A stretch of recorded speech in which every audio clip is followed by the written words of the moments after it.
My wife betrayed me with my best friend, stealing $250, $0 from our joint account to run away with him, only for it to turn out she's been secretly planning a coup to take my inheritance. Now she's suing me for half the estate I never knew existed. Hello everyone. Dear listeners, please share your thoughts in the comments section below. And don't forget to like, share, and subscribe. Now, let's begin the video. Using a throwaway for obvious reasons, with certain specifics modified to preserve anonymity. I never thought I'd find myself in a situation like this. Honestly, I thought I knew everything about my wife, Emily. We'd been married for 10 years, and up until a few months ago, everything seemed fine, or at least I convinced myself it was. But then, out of nowhere, I started noticing things that didn't add up. Small stuff at first, her phone ringing at odd hours, her being unusually secretive about her texts, and her spending a lot more time away from home than usual. I brushed it off as work stress or her needing some space, but deep down I sensed something was off. One day I was going through our joint bank account statements, just routine trying to plan a vacation for us, and I saw a strange transfer. A huge sum, $250, $0 gone from our account. The same account that had been steady with our savings and investments suddenly drained. I was stunned. I double-checked, thinking maybe it was a mistake, but no, the transfer was legit. That money was gone. I felt my stomach drop. That much money, enough to buy a house, pay off the mortgage, start a new life somewhere else. And it was all gone without my knowledge. I immediately logged into her phone. That's when I saw the messages. There were texts from her talking to someone I didn't recognize. Her flirting, her lies about her whereabouts, and most damning of all, plans to meet up with this guy, her secret lover. I felt like I'd been punched in the gut. I started digging deeper. I found emails she had been deleting, conversations she tried to hide. It was clear she'd been planning this for a while, maybe even before we went on that supposed business trip last month. She'd been orchestrating this whole thing behind my back, using our money, lying to my face. And the worst part, she had the nerve to call me a paranoid idiot when I confronted her. Said I was overreacting, that she loved me, that I was imagining things. But I knew the truth. That night I stayed up staring at the ceiling, trying to process what I'd uncovered. My head was spinning. I kept asking myself how I missed the signs. How I didn't see that my wife, the woman I trusted more than anyone, was capable of betrayal on this scale. I felt a mix of anger, heartbreak, and confusion. The woman I'd built my life around was a liar, a thief, and a cheat. And she was planning to leave me for someone she'd met online or in some hotel room I didn't even know. The next day I decided I had to confront her face to face. I couldn't keep living in this fog of lies. I needed answers, no matter how ugly they were. I arranged to meet her after work, and when she walked through the door, her smile was fake and strained. I looked her in the eyes and told her I knew everything. The affair, the theft, the plan to run away. Her face twisted into a look of pure contempt. She denied everything, of course. Said I was crazy, that I was paranoid and jealous. She threw out all kinds of lies, trying to cover her tracks, but I wasn't buying it anymore. That moment was like the floor falling out beneath me. I felt rage, betrayal, and heartbreak all at once. I realized I had been blind for too long, trusting someone who was capable of destroying everything we built. I kept asking myself how I could have missed the signs, how I'd been so stupid to think she loved me. But I knew one thing: I wasn't going to let her get away with this, not without a fight. I'd find out the truth, and I'd make sure she paid for what she'd done. I just didn't know how deep this rabbit hole went yet. After that confrontation, everything changed. I couldn't sleep, couldn't eat, and I kept replaying the scene in my head. Her lies, her sneers, the way she tried to gaslight me into thinking I was losing my mind. I knew I needed to act fast, not just for my sanity, but to protect what was left of my life. I started digging into our finances more thoroughly, looking for any signs of where that $250, $0 had gone, who she'd been talking to, and what her real intentions were. It wasn't long before I found more disturbing things. Hidden accounts, offshore investments, and a series of payments to some shady entities I'd never heard of. She'd been planning this for months, maybe longer. And the money. It wasn't just to run away with some guy. It was part of a bigger scheme. I discovered she'd been secretly talking about taking control of my inheritance, something I never even knew I had. Apparently, my parents left me a trust fund worth millions, and she was scheming to get her hands on it. She'd even hired a lawyer to file a suit claiming I was unfit to manage my own estate. That was the real shocker. I always thought I was a simple guy, working hard, paying my taxes, trying to keep everything together. Turns out, I had a hidden inheritance that I didn't even know about, and she was trying to take half of it through some legal loophole. The woman I thought I knew was not just a cheat and a thief, she was a con artist. She was orchestrating a coup to take everything I'd been building my whole life, and she wasn't even trying to hide it anymore. I remember sitting in my office, staring at the legal documents she'd filed. My blood ran cold. She was claiming I was mentally unstable, that I'd been neglecting her, that I was unfit to manage my own estate. Her lawyer was a slick guy, probably bought and paid for, and I knew I had to fight fire with fire. I started consulting my own lawyer, someone I could trust, an old friend of my family, Mark. He told me to get all the evidence, document everything, and prepare for a fight. Meanwhile, Emily was busy spinning her web of lies. She'd come home, act sweet, but her eyes told a different story. She'd throw tantrums if I questioned her about the money or her plans. She'd call me paranoid, accuse me of spying, and then act like she was the victim. She'd say I was jealous, insecure, and that I didn't trust her, but I knew better. I knew she had been planning this for a long time. Every time she dismissed my concerns, I felt a deep anger grow inside me. She thought she could get away with everything because I was too naive or too trusting. Well, she was wrong. One night, I caught her sneaking around the house with her phone, whispering in the closet. I saw her hurriedly delete messages, but I managed to read enough to know she was coordinating with her lawyer and some shady contacts. She was trying to finalize her plans to leave, to take as much as she could and disappear. That was the moment I decided I'd had enough. I wasn't going to let her steal my money, my inheritance, or my life. I had to do something fast. I started gathering evidence, screenshots of her messages, bank statements, emails, everything. I kept every piece of proof I could find. I also reached out to some of her close friends, people she'd confided in, to see if they knew anything. Turns out she'd been boasting about her plan for months, saying she was going to be rich and free from my boring life. That was a slap in the face. She'd been pretending to love me, all the while plotting her escape. The betrayal hit me hard. I felt like I didn't know my wife at all. The woman I married, the woman I shared my life with, she was a con artist, a thief, and a liar. I kept asking myself how I missed all these signs, how I could have been so blind. But now I was determined to fight back. I wasn't just going to let her walk away with my money and my future. I was going to expose her for what she was and make her pay for what she'd done. I knew this was just the beginning. The legal battle was coming, and I had to be prepared for the worst. I was angry, but I also felt a strange sense of clarity. I was going to take back control, and I was going to make sure she never pulled something like this on me again. The next step was clear. I had to confront her lawyer, get my own legal team, and start dismantling her plans piece by piece. I was ready for whatever came next. The more I dug into her schemes, the clearer it became that Emily had been planning this entire betrayal. For months, probably even longer. I started noticing the small things, her secret meetings, the late-night phone calls, her evasiveness when I asked about her whereabouts. She'd always been a bitch about her privacy, but now I saw she was hiding something huge. I found receipts for consultations with that shady lawyer Thomas and emails discussing offshore accounts. She'd set up a whole network, and I was just starting to piece it together. One night, I caught her in the act. I'd been suspicious for weeks, so I installed a keylogger on her phone and monitored her online activity.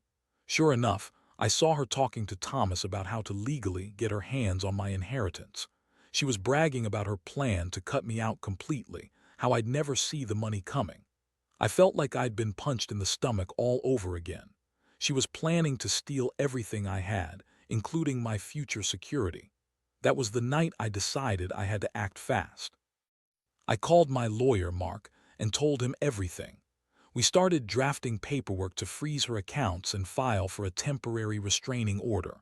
I knew she'd try to hide the money or move it offshore, so I had to be quick. Meanwhile, I also contacted a private investigator to follow her around, gather more evidence, and see if she was meeting with anyone else. I needed to nail down her entire operation. While all this was happening, Emily was acting even more bitchy. She'd throw tantrums, scream at me, accuse me of paranoia, and pretend she was the victim. "You don't trust me," she'd say, eyes blazing. "I'm your wife, for God's sake. Why are you doing this?" But I didn't buy her act anymore. I knew she'd lied about everything. I'd seen her texts, her plans, her money transfers. She was trying to manipulate me into thinking I was crazy, but I saw through her now. The day I served her with the legal notice was the day she lost it. She screamed, threw a fit, and called me names I'd never heard before. She accused me of ruining her life, of being a jealous idiot, of destroying her dreams. I just looked at her and said, "You lied, you stole, and you tried to ruin me. I'm not letting you get away with this." That's when she looked at me with pure contempt, like I was the biggest obstacle in her plan. I felt a strange mix of relief and rage. Relief because I finally had proof, and rage because she'd almost succeeded in destroying everything I built.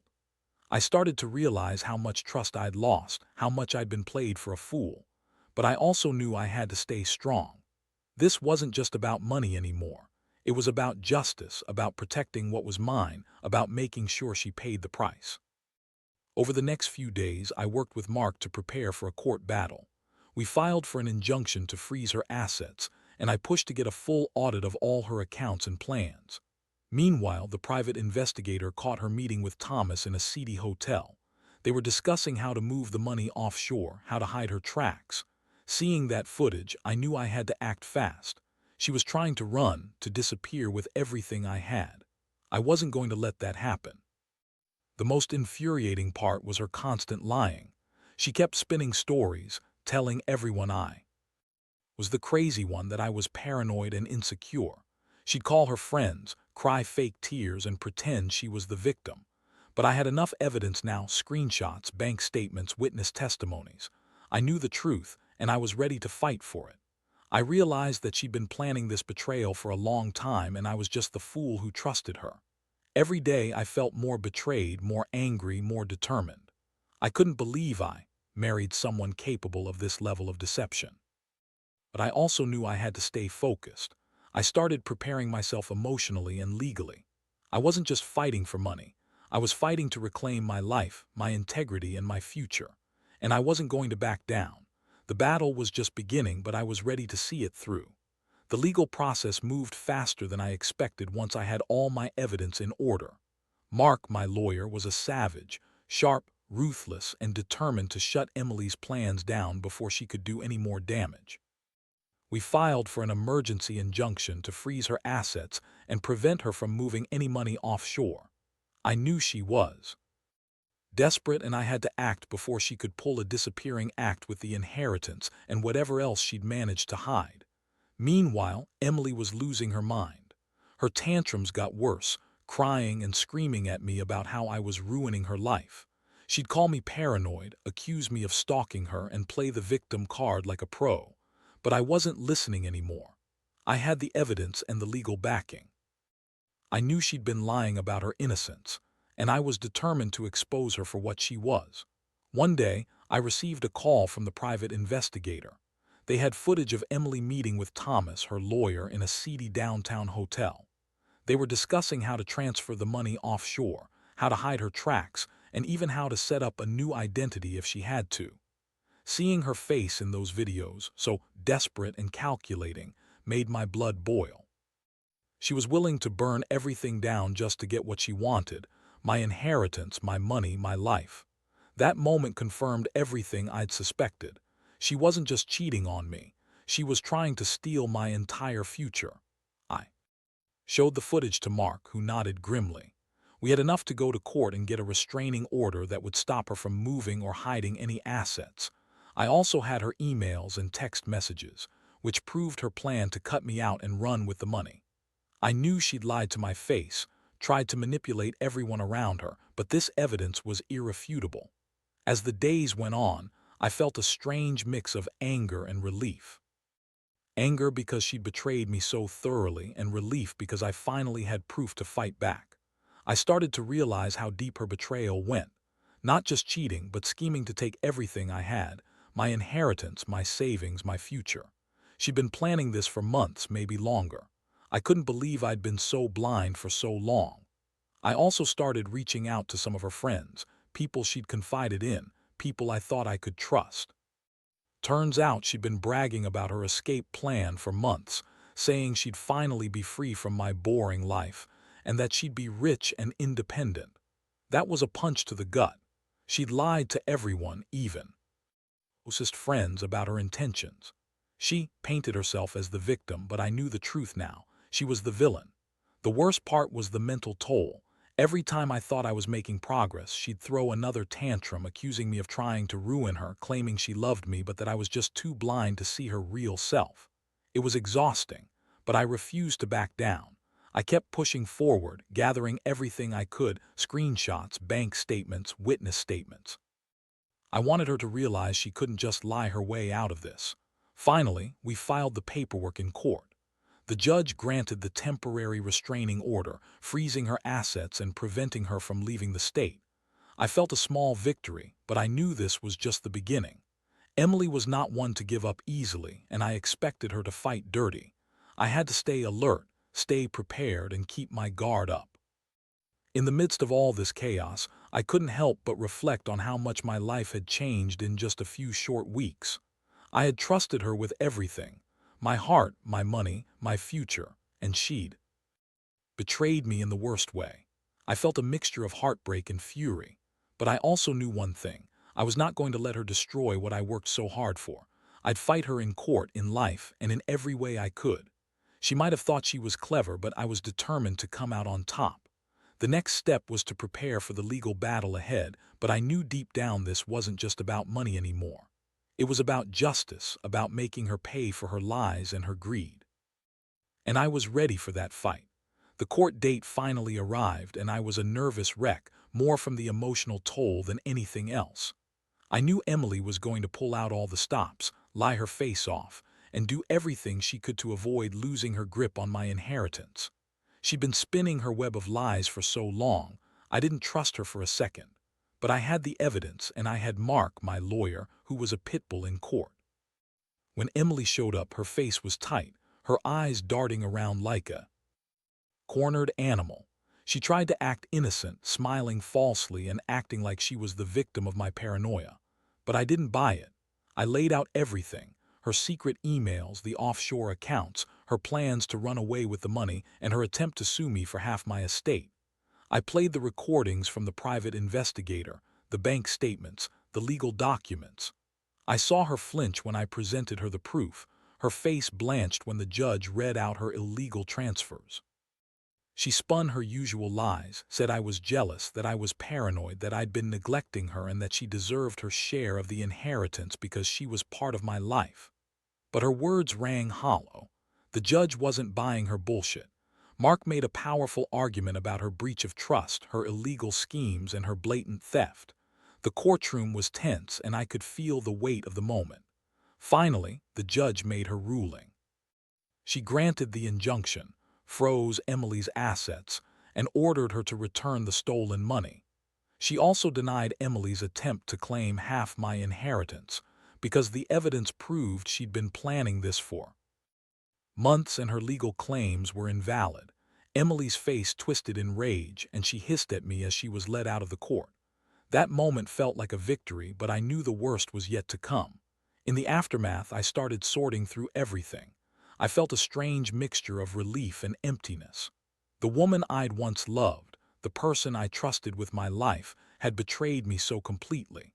I had lost a part of myself with her lies, but I also gained clarity. I could finally see who she really was. I also realized how much I'd been living in denial, ignoring the signs, dismissing my gut feelings, convincing myself everything was fine. The legal battle was over, but the emotional scars lingered.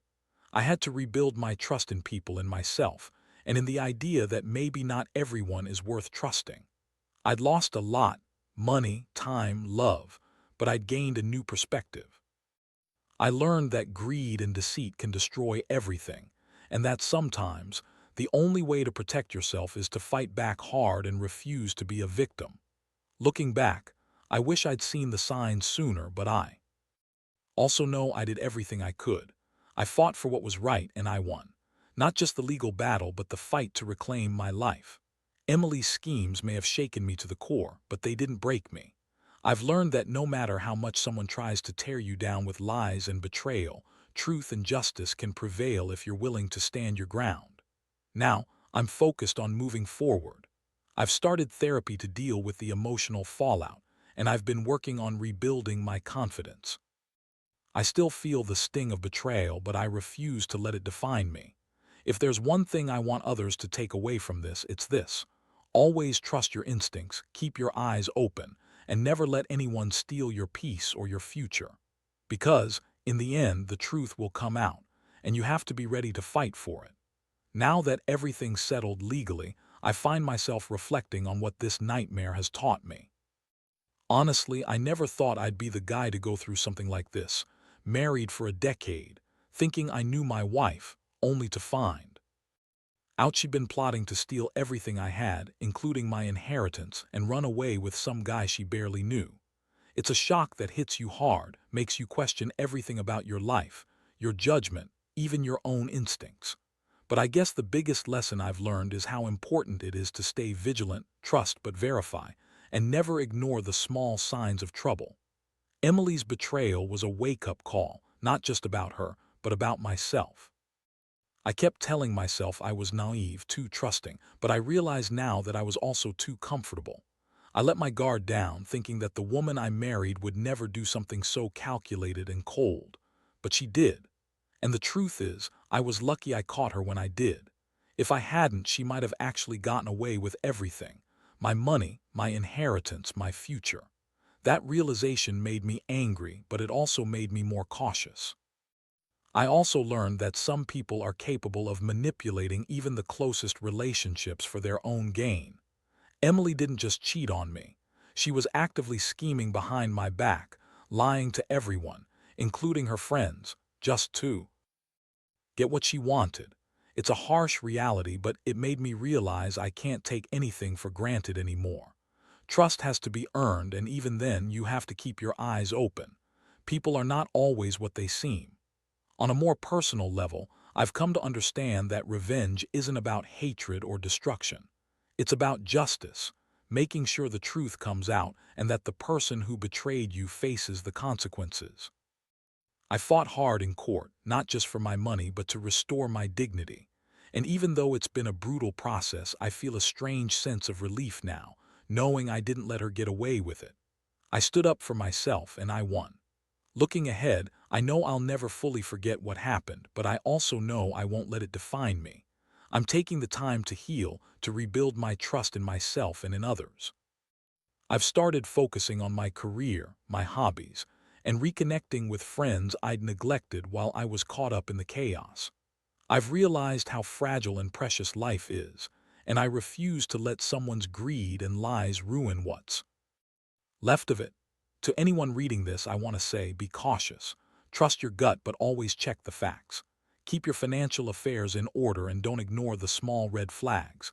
People can surprise you in the worst ways, but also remember that you're stronger than you think. You can survive betrayal, rebuild your life, and come out better on the other side. It's not easy and the scars may stay, but they also serve as a reminder. Never let anyone steal your peace, your money, or your future. Fight for what's yours, and never forget your worth.